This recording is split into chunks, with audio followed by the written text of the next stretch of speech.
Bom, pessoal, boa noite aí a todo mundo que está acompanhando aí. Meu nome é Leandro, né? Leandro Castro aí. Eu sou o criador do site cafesoftware.com, né? A gente está fazendo um trabalho lá, a gente tem uma série de artigos sobre PHP orientado a objetos, né? Na verdade, tentei criar um curso, né? Um pouco diferenciado sobre PHP orientado a objetos, que na verdade você tem muito material na internet, né? E só que nada muito que você tenha aquela linha, aquela continuidade. Então eu criei está tendo uma aceitação bem legal por parte dos visitantes. Eu criei é exatamente o que eu dou hoje nas disciplinas de orientação a objeto, né? Só que aplicado dentro do PHP, é o que eu dou hoje nas disciplinas de orientação a objeto no Senai. Eu sou instrutor do Senai, né? Trabalho lá dentre outras coisas, desenvolvimento web, né? É uma das disciplinas que eu ministro lá. E. Deixa eu ver, o problema do material online. Pois é, na verdade, então, o que o nosso amigo falou aqui é uma coisa, um problema que eu já vinha observando mesmo. Eu tentei criar um material contínuo, né? Assim, uma coisa que pegue do zero e que fosse até o que eu acho interessante o cara saber sobre orientação a objetos, né? Sobre o paradigma O, até até o ponto final onde ele vai, dali é só ele pegar, praticar, né? Pode servir quase para todo mundo. Bom, basicamente é isso. Então, eu fui divulgar esse trabalho no DevCast, né? Me indicaram lá a comunidade de vocês lá, né? E aí eu fui divulgar esse trabalho lá e aí me propuseram falar um pouco sobre o PHP orientado a objeto. Vai ser mais um bate-papo aqui, né? Porque não tem como a gente falar sobre esse tema em uma hora e meia, né? Fica difícil, né? Pessoas estudam isso durante 6 meses nas suas faculdades e tal. Então, aqui o que a gente vai fazer vai ser mesmo uma introdução, um bate-papo, né? Sobre a orientação a objeto. É, como eu já falei, trabalho no Senai, sou instrutor, sou analista de sistemas, trabalhava na Embratel lá com desenvolvimento, saí para dar aula, gosto de dar aula, então é o que eu faço hoje. Gosto muito de desenvolvimento, sou apaixonado por desenvolvimento, apesar de que, né, tem muito que aprender ainda, né? Bom, agradecer aí o pessoal do DevCast aí que deu essa oportunidade para a gente aí. É sempre interessante a gente estar trocando informações, né? A gente está a todo momento a gente está crescendo, né? Bom, eu preparei um material, né? Para a nossa apresentação de hoje. Eu vou compartilhar ele aqui. Só desculpa aí se aconteceu algum erro, eu nunca usei essa plataforma aqui.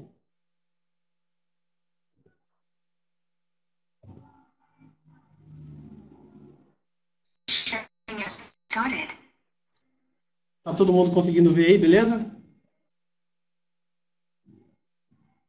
Beleza. Então, pessoal, o tema que eu escolhi, né? O tema que foi escolhido aí foi PHP orientado a objeto, que a gente vai trabalhar agora, né? Inicialmente, queria mostrar para vocês, né, uma estrutura, né, de um algoritmo, né, se é que chamar assim, de uma coisa desenvolvida de forma estrutural, né, dentro do PHP. Bom, não sei se vocês podem observar, né, não sei se está dando para todo mundo ver o que está aqui, né? O que a gente tem aqui é a semântica mais básica quando o assunto é desenvolvimento web com PHP. Né? E um dos problemas que eu vejo hoje é o seguinte: o cara ele aprende isso aqui, né?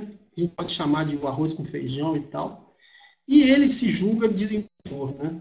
E vai para o mercado, né? Com uma base teórica muito fraca, né? Você pode ver que o PHP ele tem uma vantagem, né? Se é que a gente pode chamar de uma vantagem, que a curva de aprendizado do PHP ela é muito curta, né? Então a pessoa ela aprende com muita facilidade. Só que assim, esse aprender PHP é muito relativo, né? Porque eu já tive a oportunidade de coordenar algumas equipes de desenvolvimento, eu percebi que os caras chegam lá, os caras se julgam programadores, chegando sabendo fazer basicamente isso aqui. Então, vou analisar aqui o que está sendo feito, né? Aqui a gente tem uma página, uma index.php, né, que faz uma conexão com o banco de dados, né, e traz duas informações do banco, o ID e o título, né? Beleza, da tabela de post. Ok, e aqui embaixo vocês podem observar que a gente está simplesmente mostrando, né, esse conteúdo, né, no nosso browser. Beleza. Isso aqui, para muita gente, já é programar. E, de fato, você consegue desenvolver alguma coisa nisso aqui. Só que é aquilo que eu te falei. Isso aqui é simples, é rápido, né? É rápido de executar. E conforme a sua aplicação crescer, é impossível de manter, né? A gente pode citar aqui alguns problemas que a gente tem quando a gente trabalha dessa forma, né? Primeira coisa, onde está a verificação de erros aqui, né? Se a nossa conexão com o banco de dados falhar, né? O que acontece, né? Olha que organização pobre que a gente tem, né? Na verdade, se a aplicação crescer, esse arquivo vai crescer junto, né? E vai ficar impossível de dar manutenção. Onde você coloca os códigos para tratamento de erro, né? Os códigos para tratamento do próprio formulário em si, né? Apesar de que aqui a gente não tem formulário, mas só um caso hipotético. E uma outra coisa, o conceito de reutilização aqui você não está reutilizando nada, né? Então, mesmo que você tenha que desenvolver alguma coisa parecida com isso aqui, você vai usar o Ctrl+C, Ctrl+V, não vai ficar legal, né? Então, aqui você não aplica o conceito de reusabilidade, né? Um outro problema que a gente tem aqui, por exemplo, também, a questão do próprio banco de dados aqui, né? A gente está amarrado ao MySQL. Percebam que em cima, isso aqui é a coisa... Olha, sinceramente, isso aqui dói até quando eu vejo coisa assim, é triste, porque, primeiro, isso aqui é complicado. Vamos analisar. Nunca a sua aplicação deve estar amarrada, salvo os casos bem específicos, amarrada a um banco de dados específico, né? Porque o ideal é que hoje o próprio programador ele utilize uma ferramenta de ORM aí que faça com que ele não fique atrelado a um banco de dados específico, né? Então, esse é mais um problema que a gente tem aqui, né? Assim, eu acho que talvez um dia seja até interessante falar um pouco sobre o ORM aqui e tal, Doctrine. São ferramentas bem interessantes que podem trabalhar aqui nessa camada de abstração. Mas tudo bem, analisando isso aqui, a gente pode constatar que a gente tem uma página funcional, mas bem limitada, né? E como eu falei, eu acho que um dos problemas que a gente tem hoje é o cara se julgar programador, né? O cara achar que desenvolve, que faz, que já tem... De fato, ele faz muita coisa com isso, só que ele está extremamente limitado. O cara começa a aprender de verdade, ele começa a se tornar programador de verdade, acredito eu, né? Eu não sou dono da verdade, mas é o que eu já pude constatar. O cara ele pode se julgar programador a partir daqui, né? Quando ele começar a estudar algo além disso aqui, ele pode falar, eu estou estudando programação, porque até aqui, né? Até aqui é o ponto mais básico do desenvolvimento de software, né? O que a gente está fazendo aqui como eu falei, como o PHP curva para você aprender é muito simples, né? É tudo muito rápido, o cara tem uma basezinha ali de algoritmo e tal, sabe como é que funciona uma requisição HTTP, ele consegue facilmente desenvolver em PHP, né? Então, assim, uma dica que eu dou para quem está começando, assim, né, a desenvolver com PHP, quando você começar a estudar, quando você começar a entender como funciona o fluxo e tal, dali você tem que aprender uma coisa mais que te agrega um valor maior, né? A começar pela programação orientada a objeto, que é o que a gente vai falar aqui hoje. Bom, continuando, vamos falar aqui a respeito de alguns conceitos iniciais que eu acho interessante a gente falar. Tem o Dry, né? Famoso aí. A gente pode... O que é o Dry, né? É o reaproveitamento de código. Don't repeat yourself. Não se repita, né? Não repita. Uma vez eu fui numa palestra de desenvolvedor Java, muito famoso aí, e o cara falou que um dos maiores problemas que ele vê, assim, é a coisa mais frequente, assim, que acontece, e é um dos maiores problemas, porque você tem interpretações diferentes em determinados pontos do seu projeto, né? Uma parte do seu projeto você interpreta de uma forma, uma parte do seu projeto você interpreta, uma outra parte você interpreta de outra forma aquela determinada informação, né? Ou seja, não repetir o seu código é uma prática fundamental, né? Você tentar fazer a coisa de forma menos acoplada possível, né? Diminuir o acoplamento de forma possível, o máximo que você conseguir. Tá dando para todo mundo me ouvir? Eu estou falando aqui, eu tenho mania de começar a falar e não parar. Perfeito, Leandro. O áudio, o vídeo, tá tudo perfeito. Tá tranquilo? Tá ótimo. Beleza, então. Vamos lá. Um outro conceito aí, na verdade, bem interessante é o DIE, né? Duplication is evil, né? Então, assim, a duplicação é maléfica, né? É má. Então, duplique, né? Tente evitar o máximo, né? A duplicação é o capeta mesmo. Cuidado com a duplicação. Evite isso no seu código o máximo possível, né? E um outro conceito que é bem interessante, né? É o Keep Simple, né? É o mantenha isso bem simples, né? Mantenha o mais simples possível, né? O que é muito comum também, que você vê acontecendo hoje, né? Com programadores, é o seguinte: o cara, beleza, o cara começa e ele fica bom, né? E ele começa aquela amarração de informação e tal. E uma outra coisa que eu já percebi, o cara tenta, ao máximo, complicar o código dele. Então ele tenta escrever uma função que é simples, né? Um método que é bem simples, uma classe que teoricamente seria bem simples. O cara complica aquilo, né? É aquele overflow de engenharia, né? O cara faz aquele monte de coisa e o cara simplesmente... Eu sei que você sabe PHP. Às vezes, assim, na própria equipe que eu trabalhava, o cara fazia uma coisa... Você não precisa me provar que você sabe PHP, não. Eu sei que você sabe. Faz a coisa da forma mais simples que você conseguir, sabe? Um bom software é aquele que é fácil de ser entendido por qualquer programador, né? E para você aplicar esses conceitos aqui que a gente está falando e tal, né? Para facilitar a sua vida, a programação orientada a objeto ela vem com esse intuito, né? De facilitar mesmo a sua vida, né? Geralmente um código orientado a objeto ele é muito mais organizado, né? Teoricamente, ou deveria ser, né? Ele é muito mais organizado, ele é muito mais fácil de se dar manutenção, né? A gente vai falar mais disso aqui para frente. Continuando aqui. Bom, primeiramente, um conceito que a gente tem que trabalhar aqui é o conceito de classe, né? Quando você está programando de forma estrutural, né, você imagina... Estou lendo aqui o que o pessoal está falando, acaba que eu perco a atenção. Desculpa. Quando você está programando de forma estrutural, você pensa naquele seu de uma forma monolítica, né? Você vê aquilo como um único bloco, né? Diferente. Agora, quando você pensa em um software orientado a objeto, imagina que você está montando, são várias peças, né? Funcionando como uma engrenagem, né? Que vão fazer com que o seu software funcione. É igual aquele brinquedo de criança, não sei se você já deu um exemplo estúpido aqui, mas aquele brinquedo de criança onde tem um negocinho redondo, uma estrelinha, um negocinho quadrado, e que a criança tem que colocar a estrelinha no lugar da estrelinha, o redondinho no lugar do redondinho.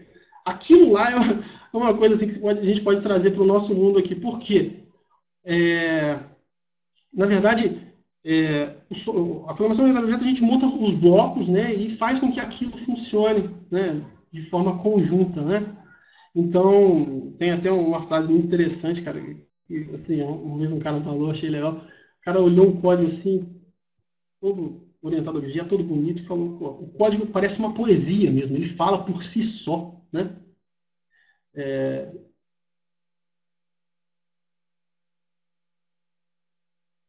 Na verdade, o que o rapaz está falando aqui, a gente sabe que a orientação a objeto é só uma forma de programar, né? A mesma coisa que você faz orientado a objeto, você faz estrutural, é só uma forma mesmo de você programar. Você não é não é uma linguagem diferente, é simplesmente uma metodologia que vai te ajudar, né? Nada além disso. Bom, continuando. Na verdade, aí aqui a gente tem um exemplo, né, de uma classe bem simples, né, com alguns atributos, né? A gente vai chamar de atributos, a gente conhece como variáveis, né? Vamos chamar de atributos aqui. Então a gente tem aqui esses 4 atributos aqui, né, que é o ano, o modelo e a cor, né, de uma classe chamada carro. Aqui a gente criou uma classe qualquer aqui só para vocês entenderem, né? Então a classe seria um desses componentes, né, que a gente vai, desculpa. A classe seria um desses elementos que vão compor o nosso projeto, né?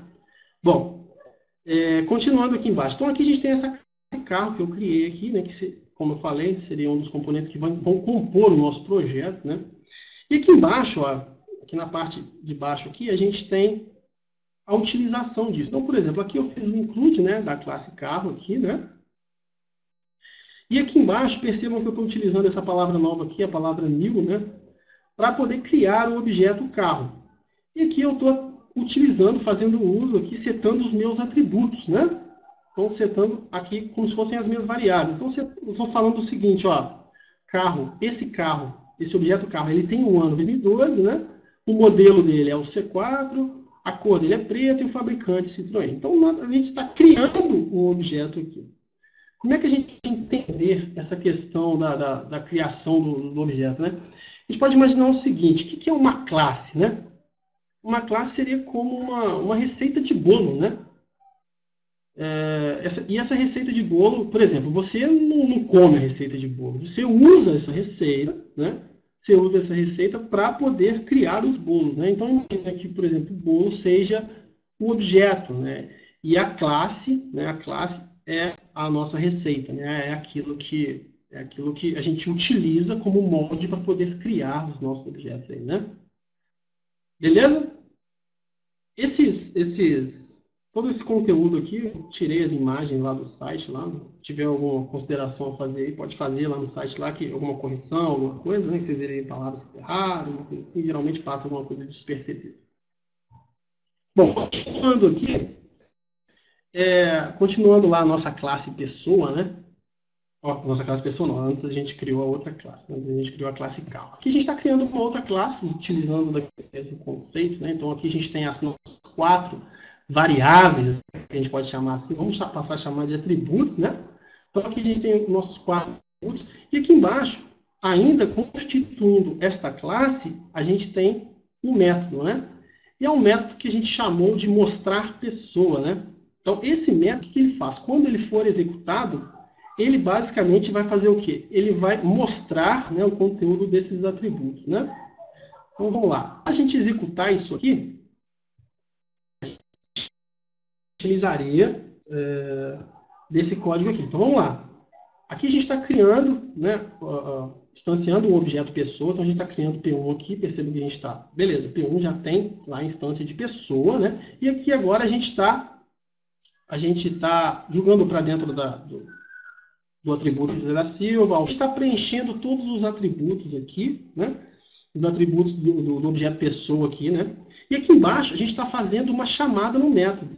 Então é dessa forma que a gente faz uma chamada ao método. Então a gente tem um objeto criado e aqui a gente está executando um método da classe pessoa.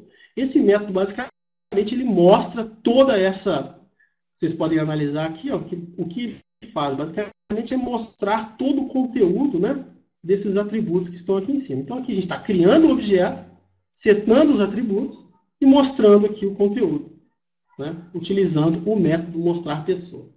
Beleza? Bom, continuando aqui.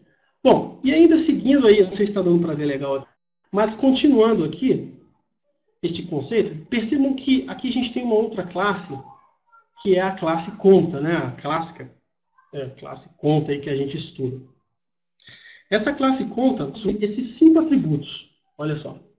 Cliente, agenda, conta, saldo e status. Além desses atributos, né, a gente tem aqui vários métodos, incluindo 2 métodos especiais aqui. Como que a gente vê que são métodos especiais? Está vendo? Eles têm 2 underscores aqui. Ó. Então, o método do construtor, o método desse construtor, isso aqui a gente tem preciso aqui, tanto assim, né? E aqui a gente tem um outro método aqui, que é o método sacar, o método depositar e o método ter saldo. Bom, de acordo com o que a gente viu, então, essas aqui são vamos chamar de nossos atributos, né? E esse aqui, vamos falar um pouco sobre esse método especial aqui.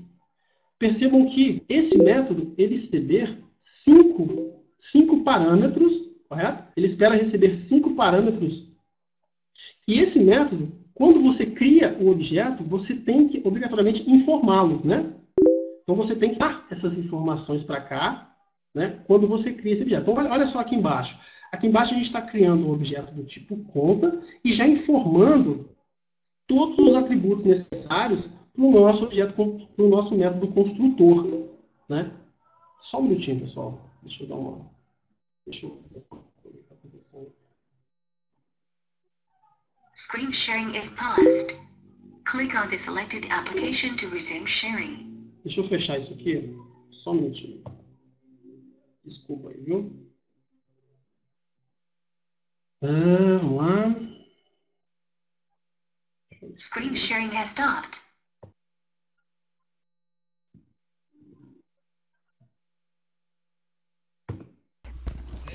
Posso dar só um recadinho pra galera? Beleza. Enquanto está aí? Aproveitar que enquanto você ajusta aí, posso dar um recadinho pra galera? Pode falar. Pessoal, só explicando quem está conhecendo hoje o DevCast, tá? O DevCast nasceu numa comunidade e a diferença do DevCast para as outras comunidades é o seguinte: ela é bilateral, porque todos da comunidade podem palestrar e todos da comunidade assistem.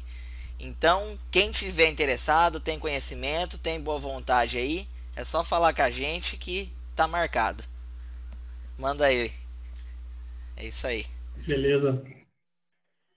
Então, pessoal, o que a gente pode notar aqui é o seguinte. Olha só, então a gente já conhece um método que faz com que, na criação do objeto, a gente tenha que passar esses parâmetros, né? Para setar os atributos necessários para inicializar aquele objeto, né?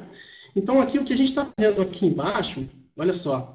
A gente pode verificar aqui que é o seguinte, a gente está passando esses 5 atributos, né?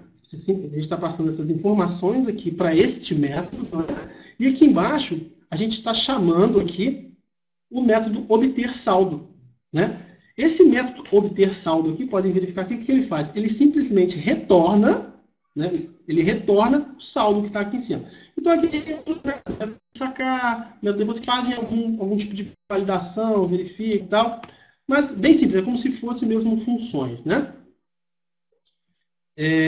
Vamos continuar aqui. Não sei se está dando para ver direitinho esse slide, esse aqui ficou meio... Bom, um outro conceito ligado aí à própria reutilização de código, né, e tal, que é também um dos pilares aí, que é um dos pilares da programação orientada a objeto, é o conceito de herança, né?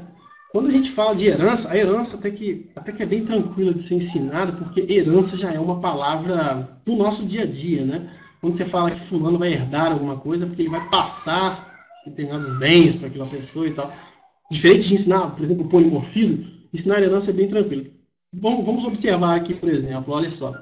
Aqui a gente tem uma classe chamada pessoa, né?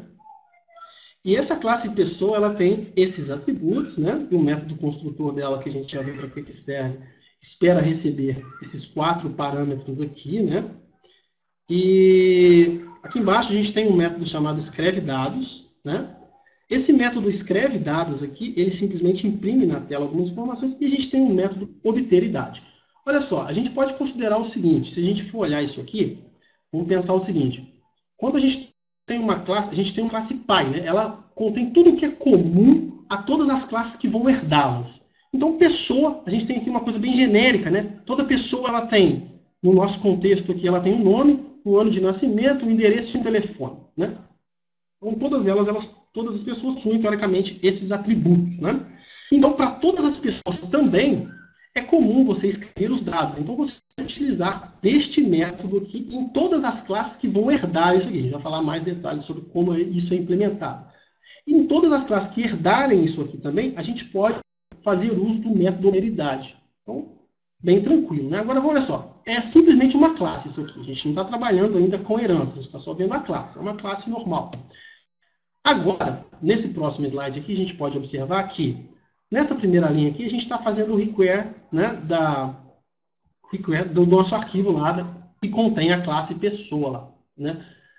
Contém as especificações da classe, tudo direitinho. Então, a gente está simplesmente incluindo aqui. E aqui embaixo, percebam que a gente está utilizando essa palavrinha extends aqui. O que ele faz?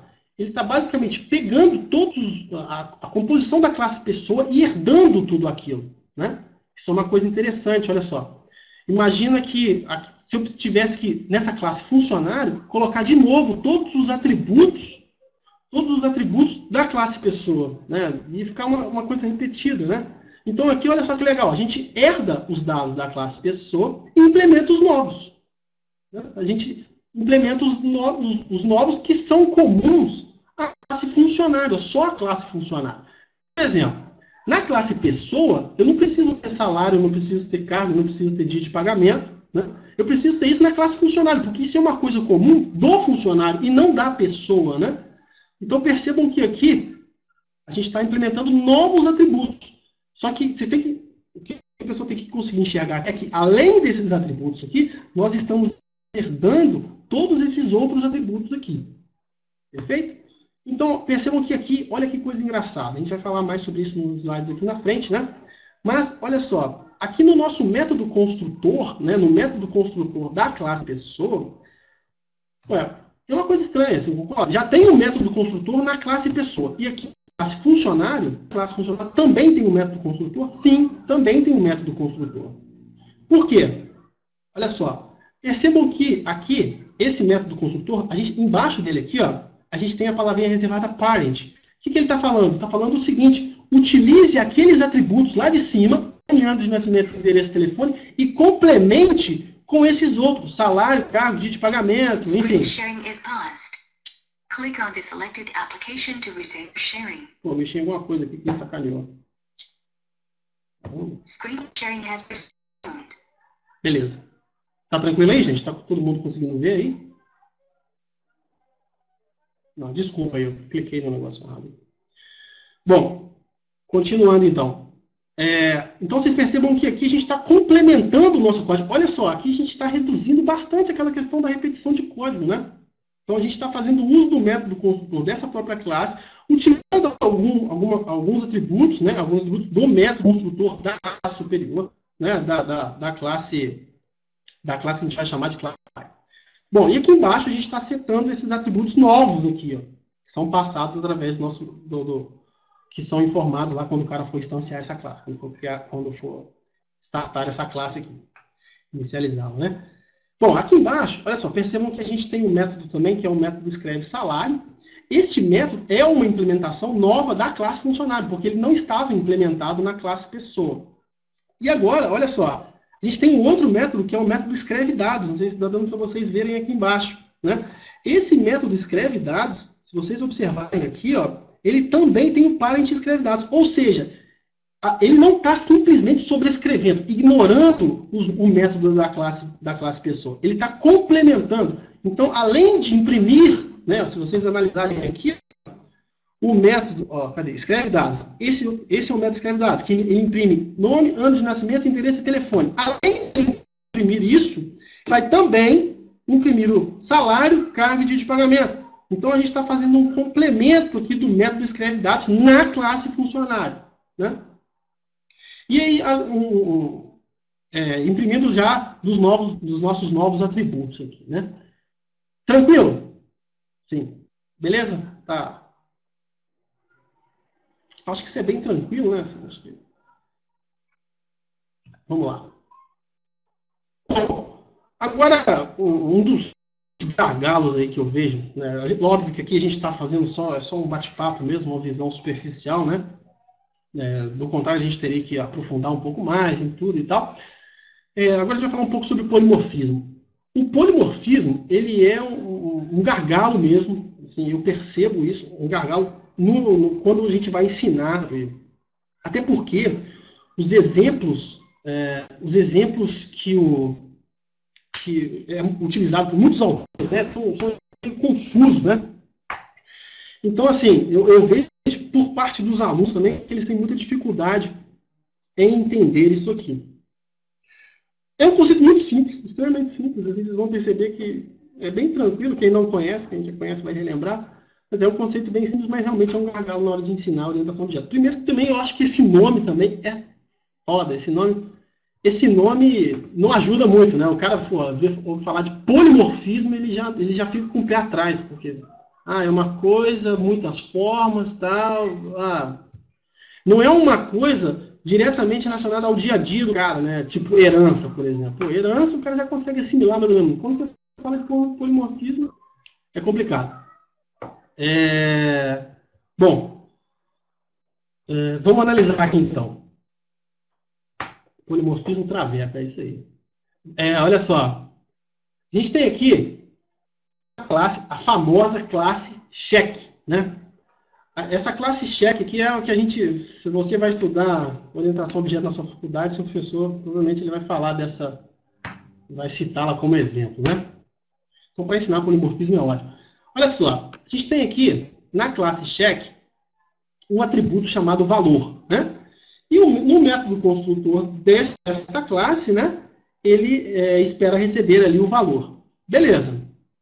Aqui embaixo, a gente tem um método chamado calcula juros, né, que dentro do nosso contexto aqui, né, uma das nossas regras de negócio, contextualizando aqui essa classe, é que o tipo de cheque comum, né, se vocês olharem aqui embaixo, ó, tem um método chamado tipo de cheque.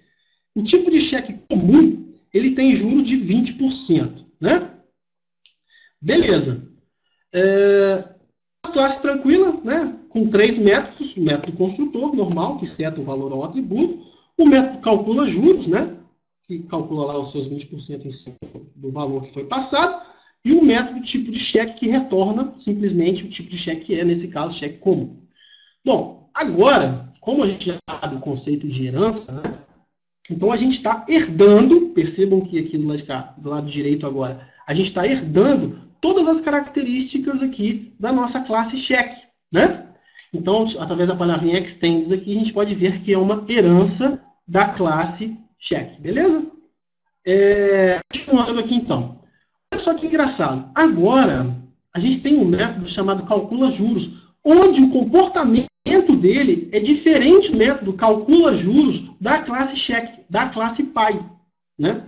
Então, o que a gente pode constatar com isso? Olha só, o método calcula juros da classe pai, ou seja, do cheque comum lá, que está aqui na esquerda, ele calcula 20%. E esse método de cá, ele calcula 10%. Opa, então peraí.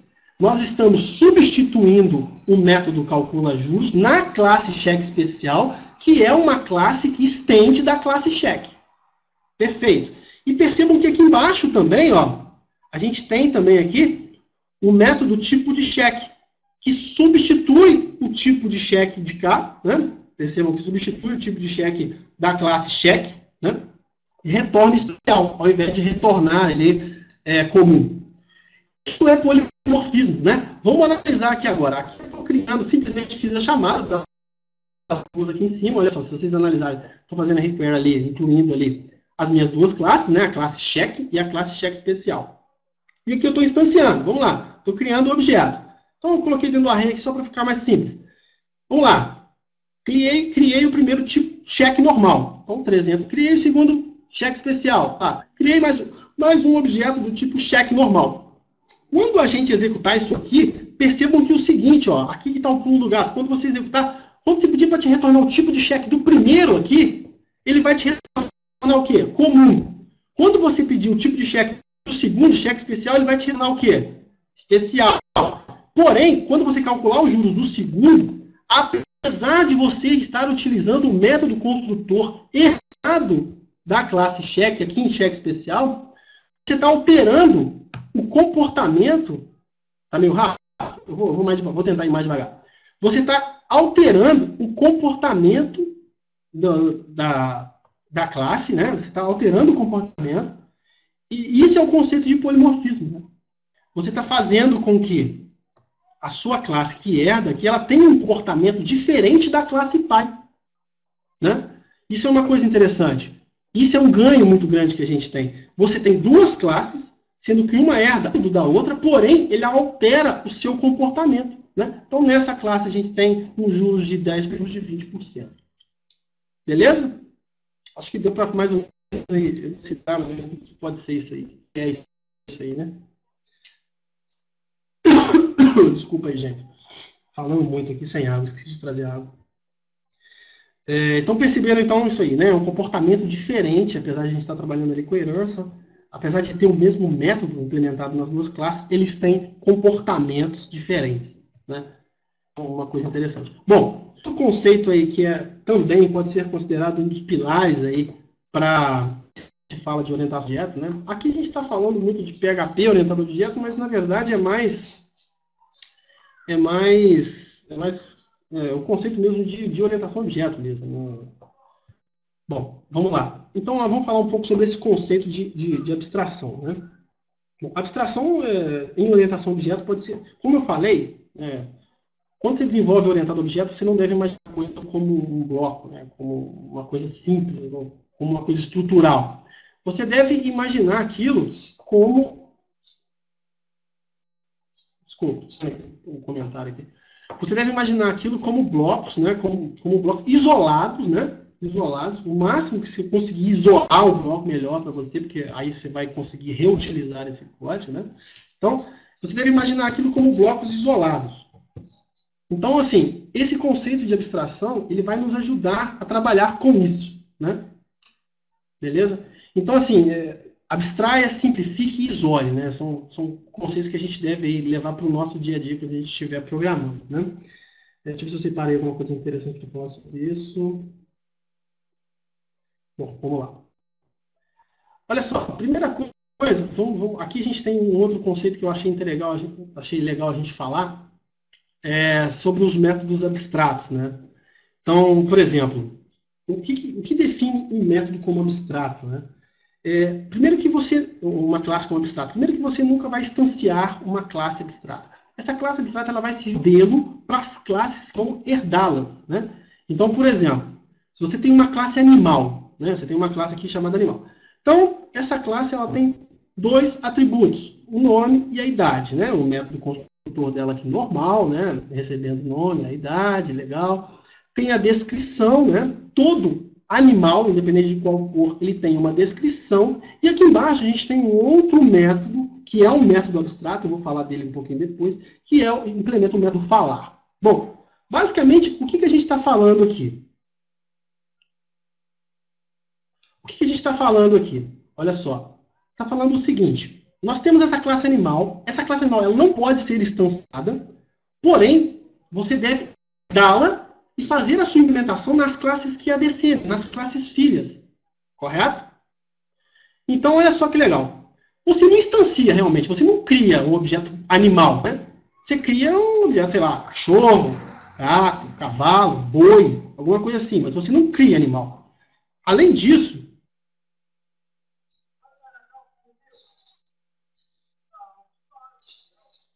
desculpa aí, gente. Bom, meu cachorro aqui fazendo gracinha. Então tá, só continuando, perdi o fio da meada aqui. Vamos lá, tá. Você não cria um objeto do tipo animal, né? Você cria um objeto do tipo cachorro, do tipo gato, do tipo alguma coisa assim. O que você tem que analisar, levar disso aqui? Bom, todo animal tem um nome, todo animal tem uma idade, todo animal tem uma descrição e todo animal, da sua forma, da forma com que for, ele fala, né? O cachorro faz au-au, né? O boi faz sei lá o quê, não vou imitar aqui, fazer um papel de ridículo, mas todo animal tem a sua forma de falar, né? Teoricamente. Então, como essas são características comuns, né, a todos os animais, vamos criar como animal não pode ser instanciado, você não cria um objeto do tipo animal, né? Então, o que você faz? Você implementa uma classe abstrata, né? Então, vamos aqui. Essa classe é uma classe que a gente chamou de animal, ela é uma classe abstrata, ou seja, ela não pode ser instanciada, certo? E ela implementa esses dois atributos. Ela tem esses dois atributos e implementa esses três métodos aqui. Estes métodos aqui, eles não podem ser... essa classe, você não pode instanciá-la. Então, vamos continuar. Agora, sim, a gente tem uma classe chamada cachorro. Olha só que legal. Uma classe chamada cachorro. E essa classe, ela estende de animal. Ou seja, ela herda os atributos e as características, os métodos da classe animal. Então, olha que legal. Cachorro estende animal. Você não instancia animal, mas você instancia cachorro. Certo? Então, aqui dentro, olha só. Quando eu crio um método abstrato, vou voltar aqui embaixo, no método falar aqui, o que ele está falando para mim? Abstract Function Falar. Ele está falando o seguinte, você deve, obrigatoriamente, implementar em todas as classes que vão descender de animal o método falar. Entendeu? Olha só que legal, você está obrigando o cara a implementar esses métodos nas descendentes. Né? Isso é uma coisa que te dá um poder muito grande, né? Então, olha lá. Estou estendendo da classe animal, criando a classe cachorro, né? Já estou implementando aqui o método falar, né? Não vou ler isso aqui, né? Au, é uma coisa meio... E aqui embaixo a gente tem uma outra função, né? Que é a descrição, que vai fazer um complemento do método que está lá em cima. A gente já viu para que serve o parem, né? Então, beleza. Olha aqui embaixo. Vejam que eu estou criando um objeto, né? Chamei a variável de animal, né? Só para dar uma complicada aqui, né? Mas tudo bem. E eu estou criando o objeto cachorro, né, passando o parâmetro para ele. Olha lá, você pode ver que no método construtor do animal ele espera receber 2 parâmetros. Ó, se você analisar aqui, ó, 2 parâmetros, o nome e a idade. E aqui, ó, eu não precisei de implementar aqui o método construtor de novo, porque ele já recebeu essa informação lá da classe aqui, da classe pai, né? E aqui, ó, a gente está implementando o método, e aqui a gente está fazendo uma chamada ao método descrição, e uma chamada ao método falar. Então, olha que legal.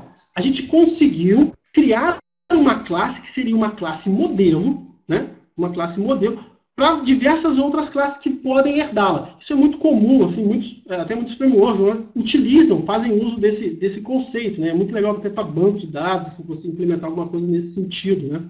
Você tem as especificações comuns e você é obrigado a implementar assim, nas classes descendentes. Beleza? Bom, depois a gente tem um outro conceito também bem interessante, né? Que é o conceito de classe final, né? O que vale ressaltar da gente de classes finais, né? As classes finais, elas podem ser definidas como classes que não podem ser estendidas, ou seja, elas não podem ser superclasses de ninguém. Então, você não pode criar heranças de classes finais, né? Basicamente é isso. Então, por exemplo, aqui a gente tem uma classe que a gente criou como classe final. Esquece aquela questão de classe animal lá, a gente está trabalhando. A gente está criando uma classe chamada cachorro, e ela é final. Realmente, você não pode estender uma classe cachorro, né? É cachorro e acabou. Vai criar o quê? Né? As raças específicas? Talvez, não sei. Mas aqui a gente está implementando essa classe e você não pode estendê-la, né? Isso é interessante a gente aprender. Bom, vamos dar continuidade aqui. Uma outra coisa, deixa eu ver, que eu tinha separado para falar aqui. Tinha uma consideração importante para fazer aqui. Deixa eu pensar aqui. Vamos ver, deixa eu feito uma consideração aqui. Amor? Desculpa aí, gente. Bom, mesma coisa para métodos finais, né? Isso que eu tinha separado aqui embaixo. Os métodos finais aqui, ó. Criei só um método final só para vocês entenderem aqui, ó. Aqui embaixo a gente tem a classe cachorro, né? Implementando com os 2 atributos aqui e tal. E ela tem um método, que é um método de descrição, e com que esse método de descrição, ela deu o método falar. Ele tem esse método de descrição aqui, e esse método de descrição ele é final. Estão percebendo? Então, por ele ser final, beleza, eu posso estender da classe cachorro, porém eu não posso implementar esse método em outra classe, substituí-lo. Beleza? Vamos continuar. Continuar que, por incrível que pareça, hoje eu ainda tenho um compromisso, cara. Incrível que pareça. Bom, aqui a gente tem, vamos dar uma olhada aqui no encapsulamento agora, né? Bom, bom. Olha só, o que é o encapsulamento, né? O encapsulamento, eu tinha separado até um texto aqui para poder... Bom, é ocultar tudo aquilo que não é importante, né? O encapsulamento, a gente pode considerar como esse princípio, né? Ocultar tudo aquilo que não é importante para o objeto, né? Tipo a questão do carro, né? Você chega no carro, você entra, vira a chave e o carro liga. E você não quer saber o que está acontecendo por trás, né? Você não quer saber como a bateria interage com, sei lá, com o motor, como o motor dá partida, você não quer saber. Você quer simplesmente virar a chave. E é esse princípio que a gente tem que adotar, né? Quando você cria uma classe, assim, às vezes fica um adentro aí. Vi o cara criando uma classe, o cara chamava a classe de Matrix, né? Uma classe que fazia um monte de coisa junto e tal e tal. E assim, dentro dela fazia um monte de coisa. Porém, a chamada para ela é extremamente simples, né? Então, esse é um princípio que a gente tem que sempre aplicar, né? Simplificar ao máximo para fazer com que aquela chamada ela seja simples, né? Que tenha uma saída simples. E, independente do que aconteça no interior, né? Que a saída seja simples e que a entrada de dados também seja bem simples, o mais simples possível, né? E para a gente atingir isso, a gente utiliza aí o encapsulamento, né? Então, alguns métodos de propriedades, por exemplo, eles devem ser só de responsabilidade da classe pai, por exemplo, né? Sem os modificadores de acesso, ele perde essa responsabilidade. Sem esses 3 modificadores de acesso que a gente vai estudar, o private, o public e o protect. Na verdade, o private e o protect, né? Porque o public é uma putaria mesmo, pode dar em qualquer lugar. Então, vamos lá. Primeiro, vamos falar sobre o modificador de acesso aí, o private, né? Bom, aqui eu coloquei um exemplo bem clássico aqui. O private, este modificador não permite ser acessado por outra classe e classes descendentes. Ele só pode ser acessado, né, quando você... Screen sharing is paused. Click on the selected app. Screen sharing has... Bom, na verdade, aí aqui vocês podem analisar o seguinte, quando um atributo é do tipo private, né, até agora a gente colocou esses modificadores de acesso aqui, né, porém a gente não falou sobre eles, né, então a maioria deles foram públicos e tal. Percebam que aqui agora a gente está definindo essa classe fornecedor aqui com esses 4 atributos, né, o ID, o nome, o compra e o valor, né. Percebam que o ID e o compra, eles são do tipo private, ou seja, eles só podem ser alterados através de métodos da própria classe, né? Isso, exatamente. O public, se você simplesmente declarar, se você não especificar o tipo, apesar de que o PHP 5 é ideal que você especifique, né? Ele vai ser public, né? Se você ocultar isso aqui, né? Se você ocultar esse modificador de acesso aqui, se eu ocultar isso aqui, todos eles vão ser públicos, né? Então, é o default. Tá? Bom, se você analisar aqui agora, tem esses 4 atributos aqui, né? Sendo o compra e o ID do tipo private. Olha só que interessante. Aqui embaixo, não sei se está dando para todo mundo ver, eu coloquei aqui dentro do Eclipse, né? Quando eu criei uma classe, exatamente essa classe fornecedor aqui, e aqui embaixo eu criei um objeto fornecedor dentro dessa empresa 1. Eu criei o objeto fornecedor aqui e chamei de empresa 1.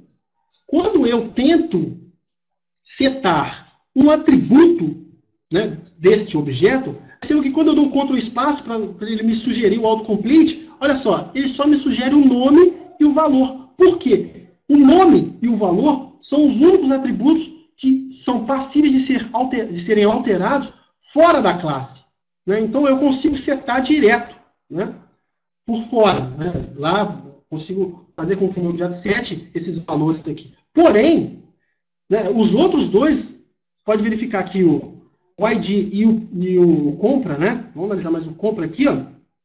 Eles não aparecem na minha lista do meu autocomplete aqui, né? Lá quando eu estou programando lá no Eclipse. Por quê? Porque eles são privates, eles devem ser tratados por métodos internos da classe fornecedor, né? Bom, então vamos analisar aqui. Olha só. Agora aqui a gente está criando a classe fornecedor com esses 4 atributos. E agora a gente vai falar um pouquinho sobre esse método set aqui. Por quê? Como compra, ele não pode ser alterado por fora, né? Fora do escopo da classe, ele tem que ser alterado pelo escopo interno a essa classe. Como ele não pode ser alterado, a gente cria um método para tratar isso. Então a gente cria, por convenção, a gente cria aqui o método setCompra. Então percebam que aqui na direita, aqui, ó, criei o objeto fornecedor, né? O nome, como ele está público, eu pude setar ele aqui por fora mesmo, perceberam? Eu pude atribuir o nome aqui por fora mesmo. E aqui agora eu tive que usar aqui, ó, para a variável, para o meu atributo compra, eu tive que usar aqui o método setCompra. Beleza? Então eu passei para ele aqui, ó, o setCompra, passei o valor. Por que isso é legal? Pô, olha só que interessante. O compra aqui, se você tivesse que fazer algo de validação, né? Imagina, ó, só compras maiores que, sei lá, com valor maior do que R$500 aqui, por exemplo, e tal. Para você ter o controle do que está entrando ali, do valor que está entrando, você obriga esse cara a passar por um método, né? Então você obriga ele a passar por um método para chegar ao atributo. Então você faz com que você tenha um controle maior sobre a sua aplicação, né?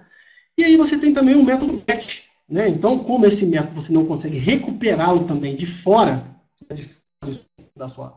do seu, aqui no escopo do seu objeto, o que você faz? Você cria um método que vai te retornar aquele valor. Porque isso é interessante também. Imagina o seguinte, se você quer recuperar um valor e ele precisa de uma determinada formatação, alguma coisa assim, o que você faz?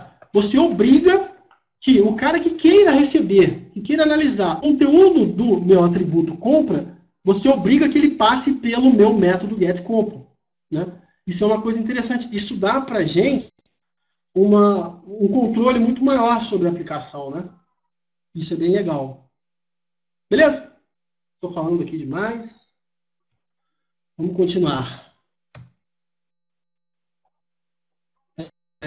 Bom, agora vamos falar um pouco sobre o atributo protected, né? Diferente do private, né, o protect ele pode ser herdado por outras classes. O que acontece? No private, vamos analisar isso aqui, ó. Olha só, para a gente entender o protected, vamos analisar o private de novo. Vocês vão ver que vai fazer sentido. Temos aqui a classe funcionário, né, com esses 4 atributos. Beleza? Todos eles do tipo private. E aqui eu tenho um método chamado setSalário, beleza? E um método chamado getSalário, implementados aqui nessa classe funcionário. Agora aqui eu tenho uma outra classe, que é uma classe estagiário, que estende da classe funcionário. Ou seja, ela está herdando todos esses atributos e métodos aqui. Beleza? Ok. Agora, o que a gente faz? Olha só. O método getSalário, vocês podem perceber que o que ele faz? Ele faz um cálculozinho aqui e tal, e seta o valor, joga o valor para dentro desse atributo salário. Porém, a gente está fazendo isso na classe estagiário, que é uma classe que descende da classe funcionário, certo?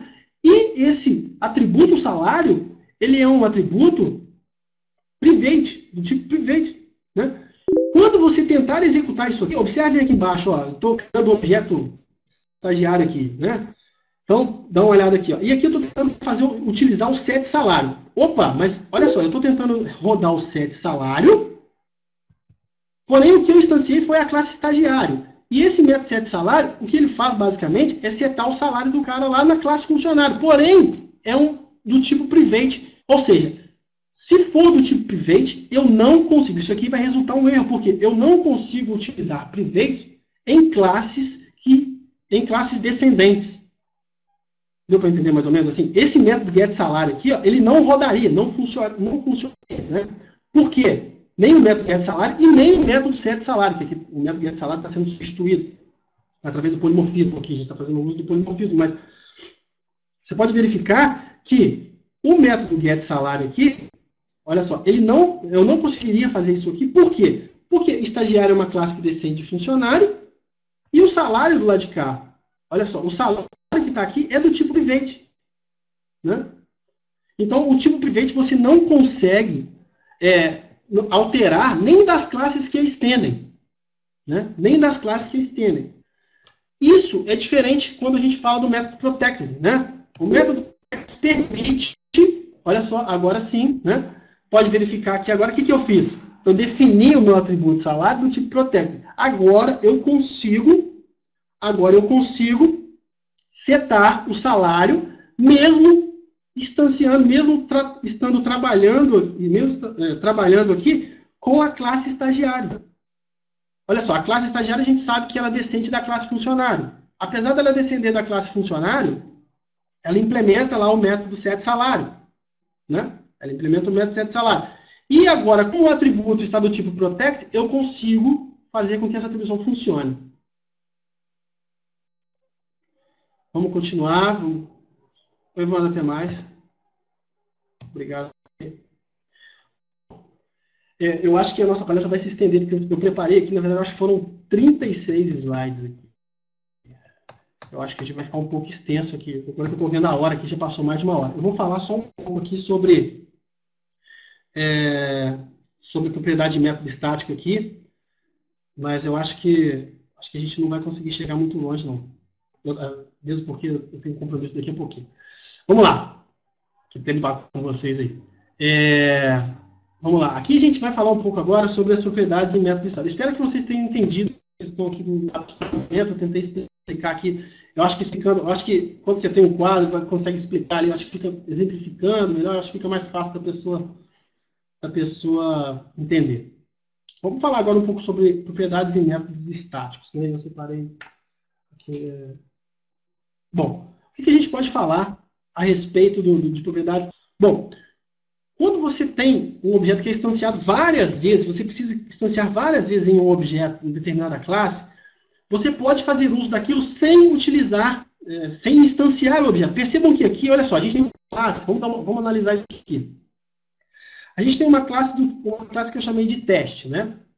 E ela implementa aqui uma propriedade estática, Percebam, olha só. É pública e é estática. O que significa isso aqui? Significa que eu consigo ter acesso a essa propriedade mesmo sem criar um objeto. Olha só como é que eu faço referência a ele. Ó. Eu faço referência a ele dessa forma. O nome da classe, o nome da propriedade. Esse código aqui ele imprimiria para mim o quê? Esta é uma propriedade estática. Né? E logo em seguida, a gente pode também rodar... Olha só, a gente tem a implementação de um método estático aqui também. Eu chamei ele de método estático. Percebam que eu rodei ele aqui embaixo, né? Aqui, ó, teste, método estático, abre e fecha parênteses. Eu rodei ele aqui embaixo, sem a necessidade de criar o objeto em um objeto. Né? Isso é bem interessante também, às vezes, para você não ter que ficar instanciando toda hora, criando objeto toda hora. Isso aqui te economiza um pouco de tempo. Beleza? Bom, aí aqui a gente tem uma outra coisa que eu tinha separado para falar, sobre constantes aqui, mas eu acho que isso aqui é bem tranquilo de ser estudado por fora, eu acho melhor a gente pular isso aqui para ir para uma coisa mais legal. Bom, vamos estudar um pouco dos relacionamentos, né, que são os relacionamentos de associação, agregação e composição. Bom, isso aqui também é uma coisa fundamental para quando a gente de orientação a objetos. Só um minutinho, pessoal, eu preciso passar o telefone à esposa, porque estou recebendo uma ligação aqui. Só um minutinho, desculpa aí, tá? Só um momento.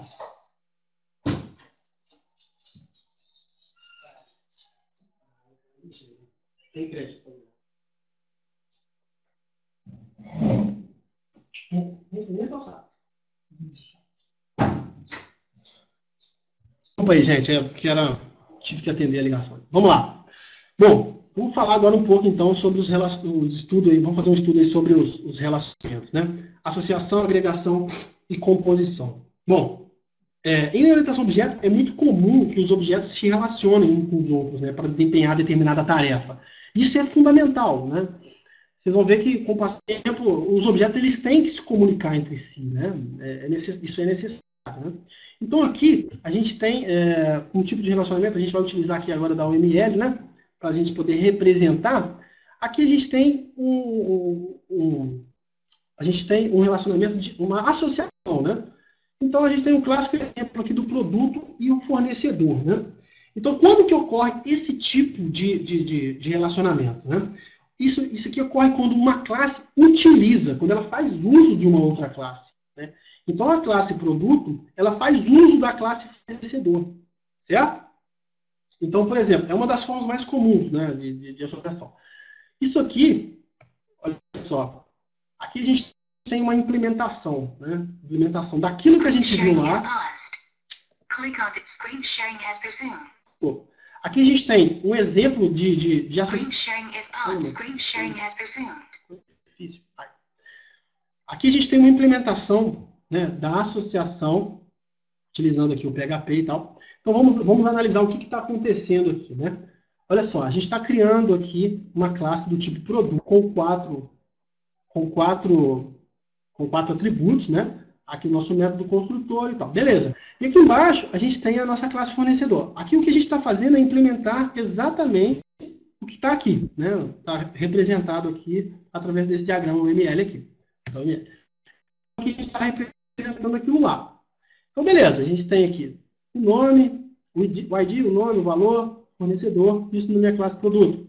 Na minha classe fornecedor eu tenho o ID, razão, endereço e o telefone. Olha só que coisa interessante. Percebam que aqui embaixo, quando eu fui criar o meu objeto fornecedor, passei todos os parâmetros que ele precisa no seu objeto, olha só, no seu método construtor, percebam que eu estou passando, né, todas as informações que ele precisa, criando o objeto fornecedor. Beleza. E aqui embaixo, eu estou criando o objeto produto. Porém, estou passando aqui, ó, no meu método construtor, além de passar aqueles dados que ele espera receber aqui no produto, ó, o ID, o nome, o valor, eu estou passando também o objeto fornecedor. Olha só, que foi esse que eu acabei de criar aqui em cima. Né? Então, o que eu estou fazendo aqui basicamente é o quê?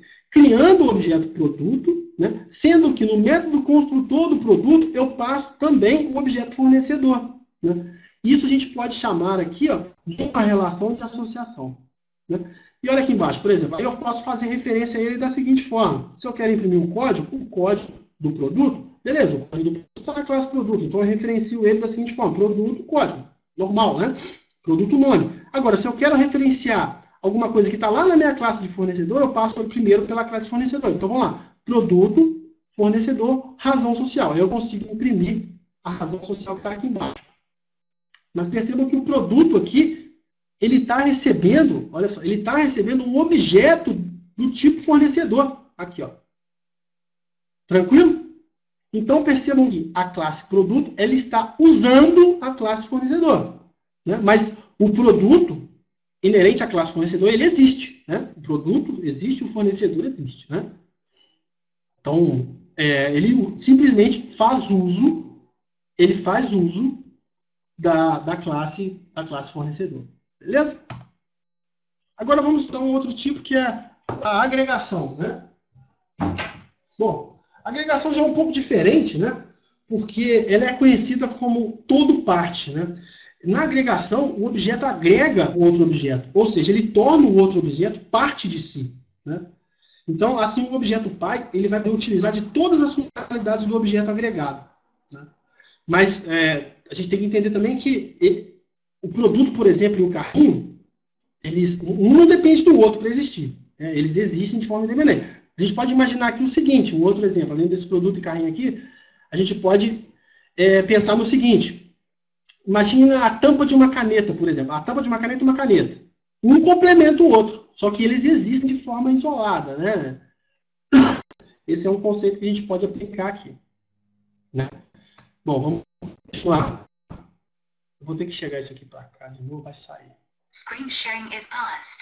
Screen sharing has resumed.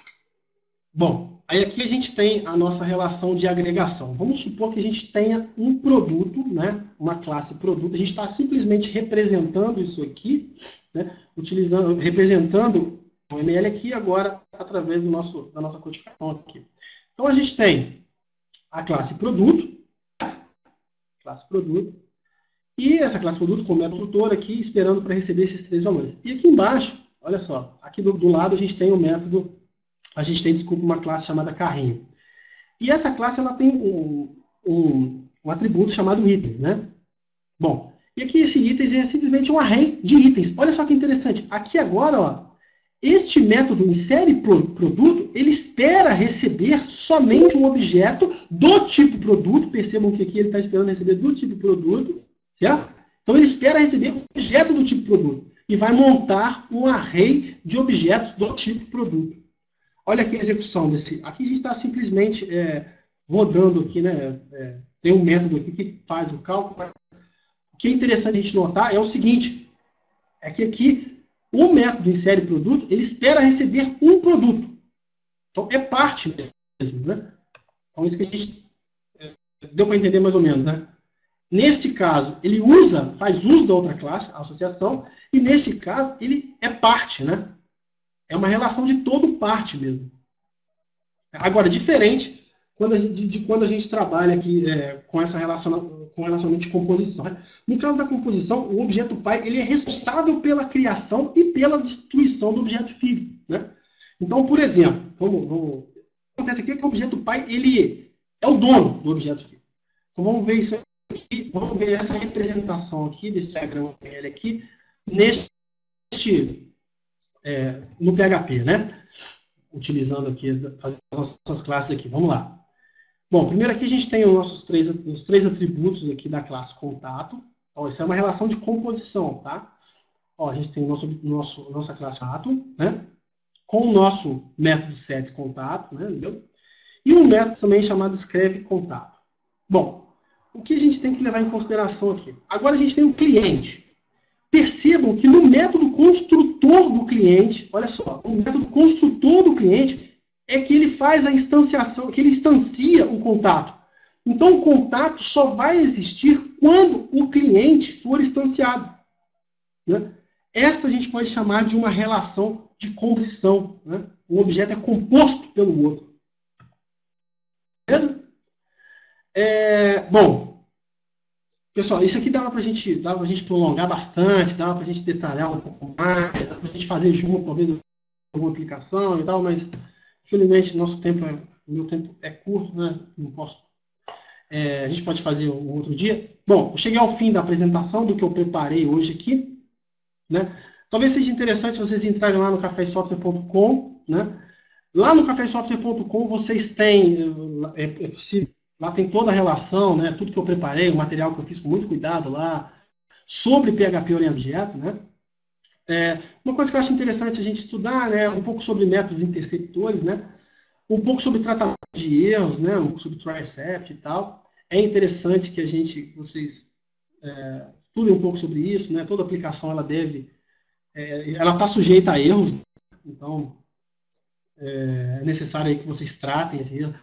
É interessante a gente estudar um pouco sobre PDO, né? E dentro de PDO, estudar um pouco sobre prepare statements, que eu acho que é fundamental, né? Isso aqui os frameworks já implementam, né? De forma quase transparente, mas se você não desenvolve utilizando o framework, você deveria utilizar aí, fazer uso do PDO e tal, e da técnica dos prepare statements, bem legal, né? E fazer uso de algum framework, né? Eu acho que o framework ele pode te ajudar bastante. Eu gosto muito, estão perguntando aí qual framework eu acho legal, eu gosto muito do CodeIgniter, né? Que teve uma palestra até ontem aí, o pessoal veio falando sobre ele, né?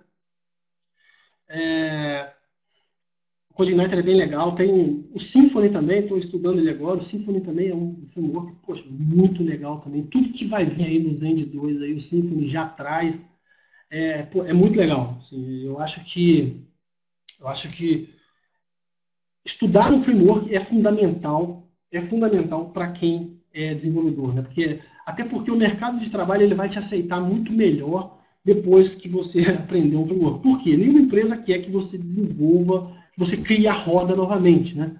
Então, nenhuma empresa quer que você entre lá e saia fazendo classe de conexão com o banco, saia fazendo, sei lá, coisas tradicionais do dia a dia que já está pessoas muito melhores que você já fizeram, já implementaram, já testaram, pô, e você vai chegar para querer desenvolver aquilo de novo. Então, assim, acho que o framework ele traz esse benefício, né? Pessoas extremamente qualificadas desenvolveram determinadas funções, né?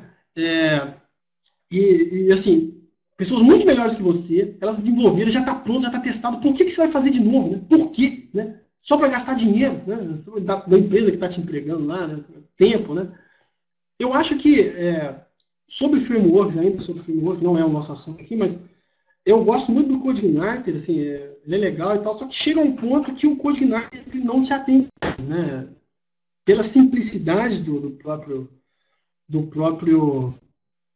framework, né? Eu acho que ele é muito bom, assim, tal, mas eu acho que ele chega a um ponto, na minha opinião, né?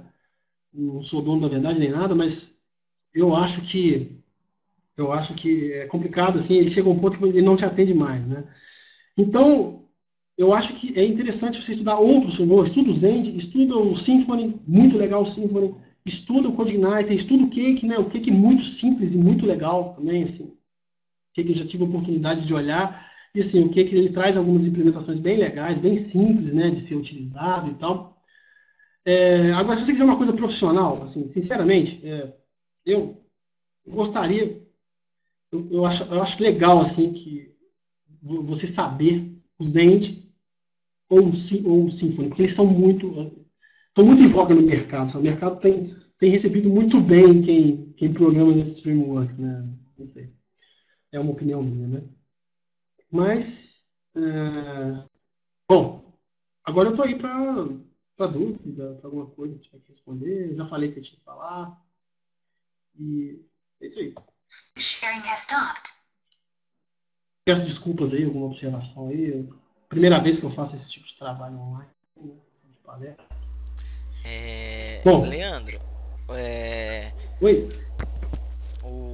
o Evandro Ribeiro, ele perguntou assim, se quem vai começar a programar em PHP e tal, ele deve começar com orientação a objeto ou ele deve começar na forma procedural? Qual que é a tua opinião? Essa é uma boa pergunta aí do Evandro, né? Eu tive um problema muito sério, porque eu aprendi a programar em VB, né? E o VB, ele, na verdade, na época lá, VB4, né? E o VB, ele era estrutural e tal. Para mim foi muito difícil. Pessoal, desculpa, tem que atender o interfone ali que tá tocando, só um minutinho.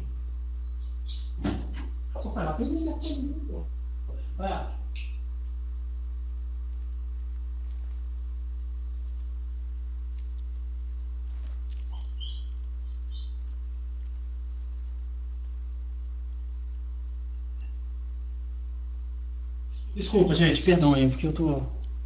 Também tá uma correria aqui. Bom, mas é o seguinte: eu tive um problema muito sério para poder migrar do paradigma estrutural para o orientado a objeto, né? Por ter começado e ter tido uma base muito forte na questão estrutural. Então, assim, era difícil, né? Foi difícil para mim essa migração. Então, assim, acho que isso vai muito também da pessoa, né? A orientação a objeto, quando você desenvolve utilizando esse paradigma, né? Essa metodologia, vamos chamar assim, você é mais difícil porque você precisa ter uma base teórica maior, né?